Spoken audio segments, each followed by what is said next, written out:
அனைவருக்கும் வணக்கம். டெய்லியும் ப்ரிலிம்ஸ் அண்ட் மெயின்ஸ் பாயிண்ட் ஆஃப்ல கரண்ட் அஃபேர்ஸ் கொஸ்டின்ஸ் பார்க்குறோம். இன்னைக்கு என்ன கொஸ்டின்ஸ் இருக்கு அப்படிங்கறத பார்ப்போம். Which is a special archaeological site bearing traces of neolithic culture of Tamil Nadu அப்படின்னு சொல்லி கேட்டிருக்காங்க. தமிழ்நாட்டின் புதிய கற்கால பண்பாட்டு சுவடுகளை ஏந்தி சிறப்புமிக்க தொல்லியல் தலமாக திகழ்வது எது அப்படின்னு சொல்லி கேட்டிருக்காங்க. ஸோ இந்த செய்திகளை பத்தி நம்ம என்னெல்லாம் பண்ணியிருக்காங்க அப்படிங்கறத நம்ம டிஎன்ஏல பார்ப்போம். என்ன சரியான விடை அப்படின்னு பார்த்தோம்னா சென்னானூர் அப்படிங்கிற இந்த பகுதி தான். சரியா? அடுத்தது Asia Pacific economic cooperation summit 2024 was held in which country? ஆசிய பசிபிக் பொருளாதார ஒத்துழைப்பு உச்சி மாநாடு 2024 எந்த நாட்டில் நடைபெற்றது அப்படின்னு கேட்டிருக்காங்க. லிமா அப்படிங்கிற சிட்டி, பெருவுல இருக்கக்கூடிய லிமா அப்படிங்கிற சிட்டில தான் நடந்துச்சு. சரிங்களா? 2025 ஆண்டு எங்க நடக்க போகுது அப்படின்னு பார்த்தோம்னா சவுத் கொரியா, தென்கொரியால நடக்க போகுது.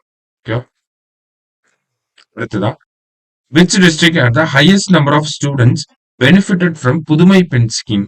புதுமை பெண் திட்டத்தால் அதிக மாணவர்கள் பயனடைந்த மாவட்டம் எது அப்படி கேட்டிருக்காங்க. புதுமை பெண் திட்டத்தை கீழே பெண் மாணவர்கள் பார்த்தோம்னா மாணவிகள் பார்த்தோம்னா நமக்கு பயன்பெற்று இருக்கிறாங்க. 2022 ஆண்டுல இருந்து இப்போ வரைக்கும் 2023 இந்த அந்த ஒரு இம்ப்ளிமெண்டேஷன் இயரை எடுத்து அதை ஸ்டேட் பிளானிங் கமிஷன் மாநில திட்டக்குழு அதை ஆய்வு செஞ்சிருக்காங்க. இதன்படி பாக்குறப்ப நமக்கு ஹையஸ்ட் நம்பர் ஆஃப் பெனிஃபிஷியரிஸ் அப்படிங்கிறது சேலம் மாவட்டத்துல தான் இருந்திருக்கு அப்படின்னு சொல்லி மாநில திட்டக்குழு உங்களோட அறிக்கையில சொல்லியிருக்கிறாங்க. சரியா? சோ சேலம் அப்படிங்கறத கரெக்ட் ஆன்சர். அடுத்தது India signed an agreement with which country for unicorn mast for naval warship அப்படின்னு கேட்டிருக்காங்க. கடற்படை போர்க்கப்பல்களுக்கான யூனிகார்ன் மாஸ்டுகளுக்கான ஒப்பந்தத்தில் இந்தியா எந்த நாட்டுடன் கையெழுத்திட்டது அப்படின்னு கேட்டிருக்காங்க. சோ இந்த யூனிகார்ன் அப்படின்னு பார்த்தோம்னா நமக்கு ஒரு ட்ரையாங்கிள் ஷேப்ல இருக்கக்கூடிய ஒரு ஆண்டனா தான். ஓகேங்களா? சோ யூனிகார்ன் ஆண்டனாஸ் அப்படின்னு சொல்லுவாங்க. அதனுடைய வடிவம் கூட பார்த்தோம்னா நமக்கு இந்த வடிவத்துல தான் இருக்கும். சரிங்களா? சோ இந்த டாப் சர்ஃபேஸ்ல இருக்கக்கூடிய இருக்கு இல்லையா?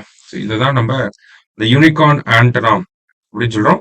எதனால இது சிறப்பு பெற்று நம்ம பாக்குறோம் செய்திகள்ல அப்படின்னு பார்த்தோம்னா ஜப்பானோட நம்ம இது வரைக்கும் எந்த ஒரு டிஃபென்ஸ் அக்ரிமெண்ட்டுமே என்னது கிடையாது பெரிய அளவில்.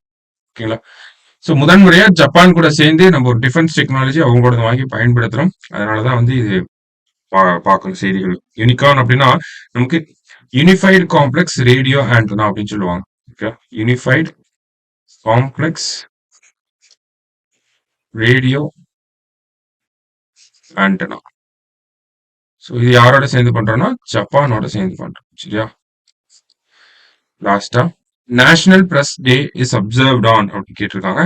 ஸோ நேஷனல் பிரஸ் டே அப்படிங்கிறது பார்த்தோம்னா நவம்பர் 16. சரிங்களா? நம்மளுடைய முதலமைச்சர் ஜேர்னலிசம் அப்படிங்கிறது ரொம்ப ரொம்ப கரேஜியஸா இருக்கணும் அப்படிங்கிற மாதிரி ஒரு ஸ்பீச் கொடுத்துருந்தாங்க. அதன் அடிப்படையில் மேபி ரிஃப்ளெக்ட் ஆயிடுச்சுன்னா என்னதான் நம்ம பார்க்கணும். சரியா?